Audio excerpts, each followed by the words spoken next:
Hello everyone, now I'm going to discuss about the flooding topic. Flooding is nothing but static algorithm. It's broadcast to the packet. So it is nothing but every incoming packet. These lines are very important. Every incoming packet is sent on every outgoing link except the one it has received from. In the worst case, we are supposed to send packet to all the nodes. In case if we don't know where is the sender, if we know the source and the destination, if we doesn't know the which path we need to follow, so we need to send packets to all the outgoing routers. So it contains vast number of duplicates. This is the main disadvantage of this flooding topic. So in fact we need to send infinite number of times. That's why we need to time the process. We need to take the three measures: hop counter, selecting routing, sequence number. Any one of the cases applied. Hop counter is nothing but it's a header of the each packet. The hop value is decremented. Suppose we are having the packets, we need to send the packets from 1 to 10. Each time the hop value is decremented. First the count value is 10, then 9, 8, 7, 6, 5, 4, 3, 2. Until the value comes to 0, we need to send. The hop value is decremented each time when the packet is discarded. So when the counter is 0, the packet is discarded. The hop of the counter is initialized. If we doesn't know the hop of the value counter, the counter value, we need to initialize it with the length of the packet from source to destination, like 10, 9, 8, 7 in that way. So the variation of the flooding is related to selective. This is selecting somewhat better compared with the hop. Selecting is instead of sending it to the every router, we need to take a particular appropriate path and then carry out this process in the direction.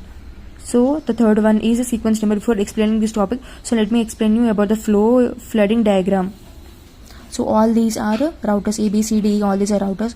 So this is source and destination. This rectangular one is packet and this square one is received packet. So this is an A. Each time we are considering only one node, and this is sending to the outgoing links like A, B. So it contains A contains B and C. So it is sending packet, is received packet.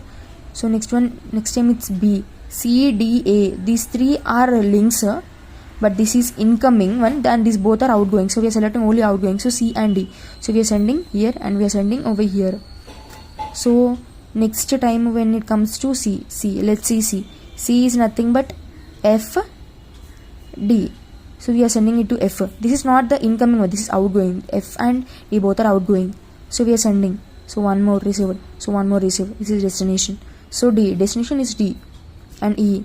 E is F, B and D. So E it is receiving already from me. That's why we are discarding it. We are sending it to F and D. This receive packet and receive packet. So when it comes to the other one, F it does not have any outgoing links. This is A, this is C, this is E. It received all the packets from this incoming one. It does not have any outgoing. The main disadvantages over here is duplicate packets. So we need to explain the whole procedure writing in the format of the words. So what are the advantages are? It's broadcast, little setup is required, and it ensures that every node gets a packet in the network. This is the broadcasting algorithm. You can broadcast it anywhere. This is robust. Little setup. Thank you.